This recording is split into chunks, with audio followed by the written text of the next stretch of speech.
Ouais, salut les potes, aujourd'hui je vais faire une réaction des histoires qui font peur. D'abord, avant de commencer la vidéo, ce que vous devez faire c'est liker, abonner et faire ça aussi. Et maintenant, on va regarder les histoires qui font peur.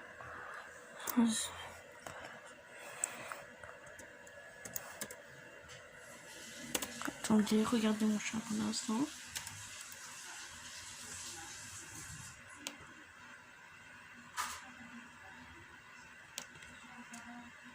Elle est belle, pas regardez ça. Regarde.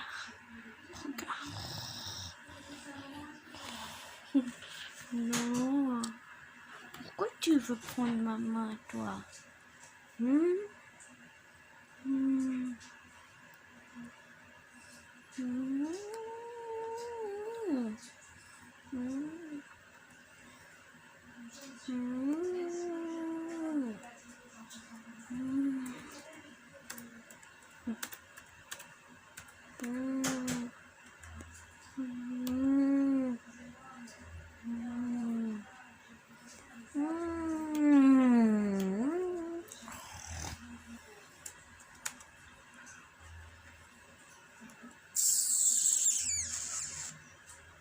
Et voilà, maintenant on va regarder la vidéo.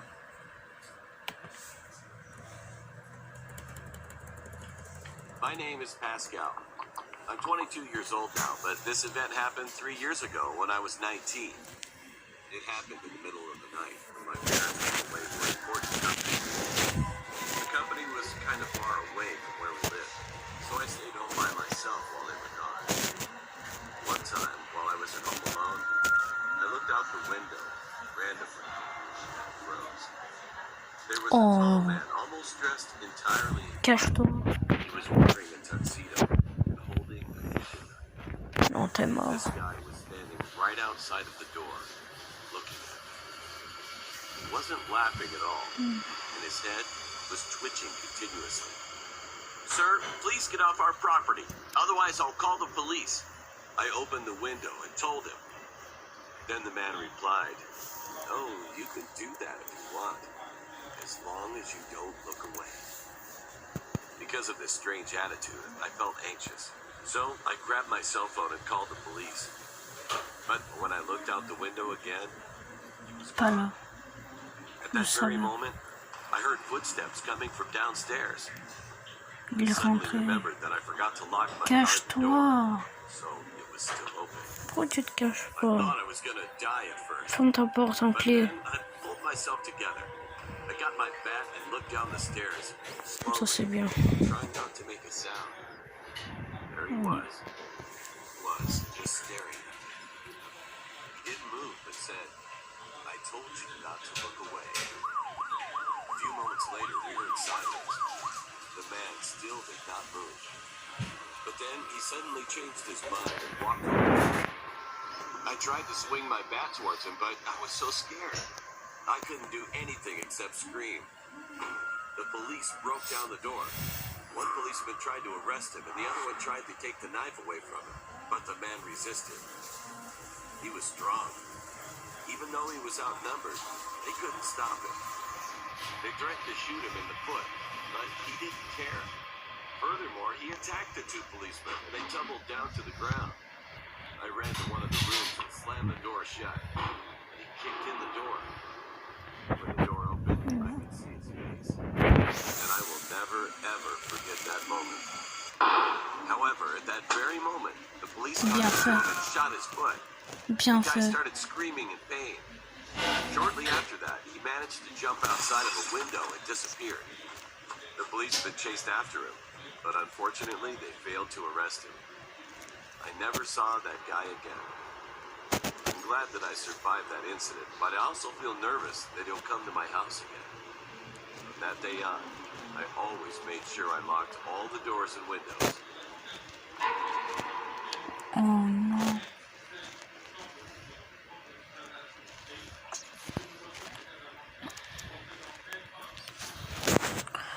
Ah ben ça les gars, c'était la première histoire et c'était Mauvais pour le petit garçon.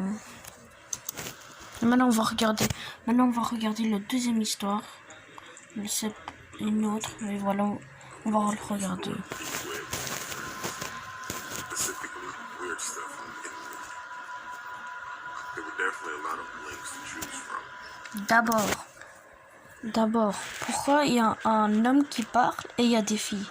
Commentez si vous savez. Never clicked on the vital links because I'm not into that. My friend Latrice told me to click on one that says new best friend. After doing so, it takes you to a page where you have to make a profile. I put the name Lisa on the profile. Her real name is Sue. Once I made the profile, you are directed to the main page that has categories. They were silly, serious, smart, and smothering. We clicked smothering. I thought it was funny. After choosing, there was a list of people with their pictures, male and female. I clicked on a profile of a guy that had the name 5, like the number 5. I entered, and it didn't seem like someone who would be a smothering friend. When I was searching through his profile, I received a message from him asking if I were looking for a friend. I looked at Latrice, and she laughed, but also told me to respond yes. So we're messaging back and forth for maybe 30 minutes, and then Latrice had to go. I told him I'll be back on tomorrow, and he said okay. Maybe a week went by where I would talk to him every night. He seemed very nice, so we exchanged numbers so we could talk more. Everything seemed fine until I clicked on another profile and someone else messaged me. I started talking with this other person, but still was texting the guy 5, which I knew his real name now as William. The new guy had the name Bill on his profile. Ne écrivez pas à des personnes que vous connaissez pas. Ne donnez jamais votre numéro. But then William randomly asked me why I was talking with Bill. I didn't know what to say, so I never responded. He kept texting with angry messages, so I blocked him. I didn't receive any texts, only a single message on that site, and it said soon. One day after school, my friend Latrice came over to have a sleepover. We got comfortable, went to my room, and did our usual of surfing through the web, being nosy. I brought up that guy, then I received a text message that said, "Why'd you block me?" from a random number. I replied with a question mark. Then he replied, "It's me, William." He texted me from another number after I blocked him. I told Latrice how creepy this guy is. Then Latrice stopped me from talking because she thought she heard something. Then I heard a voice. "Not that creepy." We both responded by screaming and looking around. I saw someone coming from under my bed, so we ran screaming out of my room. My mother called the cops. They didn't get him because he left me no window, and nothing could be traced back to him. I'm starting to think that it was both of the people I was talking to. That definitely opened my eyes to the dangers of the internet. I would never visit the dark web again.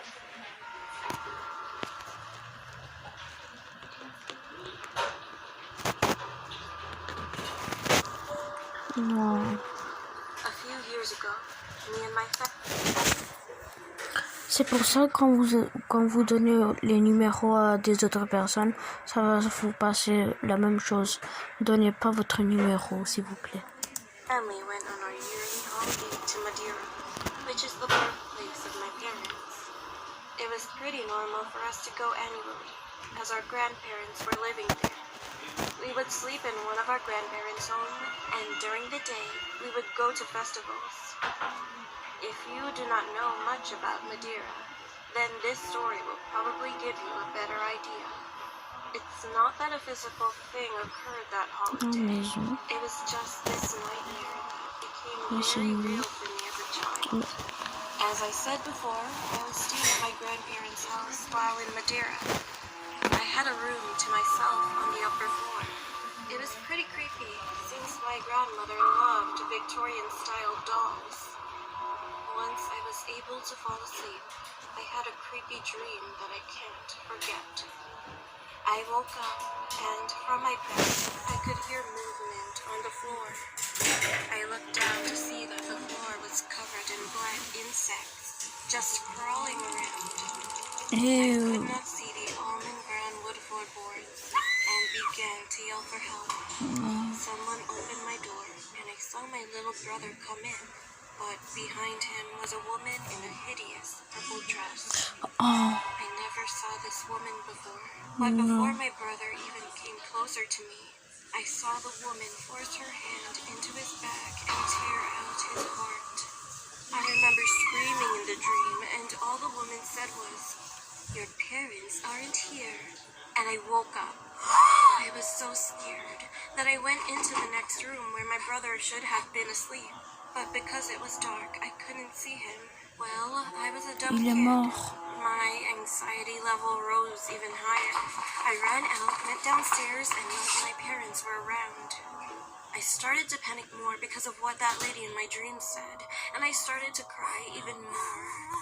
Then I heard my older brother call my name from up the stairs. The stairs I just ran down. I told him I had a bad dream, and he stayed in my room after showing me that my little brother was snoring away in his bed.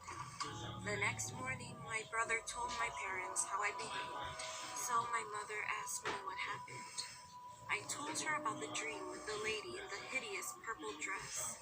My mother's face became serious, and she looked worried. I didn't know why, since that was unusual for her. About 2 years later, I was going through my parents' wedding album in Madeira. Parce que le coronavirus. Sitting at the top floor of the house with my younger brother, I noticed that one of the pictures was ripped in half. I thought it was unusual, so I began looking through to see where the other half was. It wasn't in the album. I crushed it. About an hour later, I was going through one of the drawers in the living room cabinet. I saw this picture of a woman in a purple dress. C'est la même. She looked almost identical to the woman in my dream. It was the same Peur. dress. I began to get nervous. I put the album on top of a table and opened it to the page with the teared up picture. I began to shiver once the tear of both pieces fit perfectly well together. With worry, I began to ask my mother who was in the image. All I know to this day is that she is perceived as a witch and lived with my maternal uncle from Madeira. Soon after, the whole community began to believe it. This is possibly all just a coincidence, but it does send a shiver down my spine. I've never met this woman, but she appeared in my dreams. I have no idea on whether or not I will forget the specific details of that dream, especially since I know more about this woman, who is my aunt-in-law. Ça va.